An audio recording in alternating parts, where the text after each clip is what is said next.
অতিরিক্ত খেলে হৃদয় কঠিন হয়ে যায়, অন্তর নষ্ট হয়ে যায়। বাইহাকির বর্ণনা, রাসূল সাল্লাল্লাহু আলাইহি ওয়াসাল্লাম বলেছেন, যে ব্যক্তি পেট ভরে খায়, অতিরিক্ত খায়, সে ভারী হয়ে যায়, তার হৃদয় কঠিন হয়ে আসে এবং সে ঘুমায় বেশি এবং ইবাদত করে কম।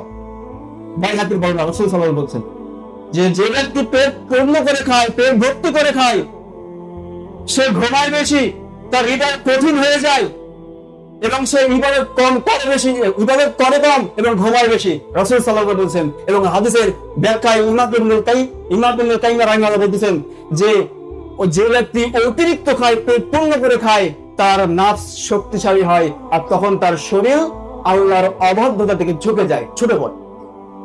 যখন তার শরীর আল্লাহর অবাধ্যতা থেকে ঝুঁকে যাবে, ছুটে পড়বে, তখন তার কাছে গুনাহকে গুনাহ মনে হবে না, অপরাধকে অপরাধ মনে হবে না, তার কাছে গুনাহ সহজ হয়ে যাবে, তার কাছে ইবাদত করা কঠিন হয়ে উঠবে।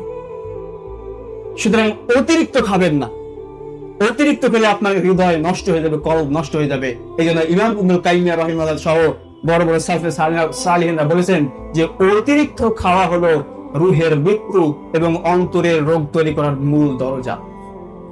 সুতরাং অতিরিক্ত খাওয়া থেকে বেঁচে থাকবেন, যেটা আপনার কলবকে নষ্ট করে দেয়। আর অতিরিক্ত খাওয়ার একটা ভয়ঙ্কর পয়েন্ট যেটা আমি পেয়েছি, যখন আপনি অতিরিক্ত খেতে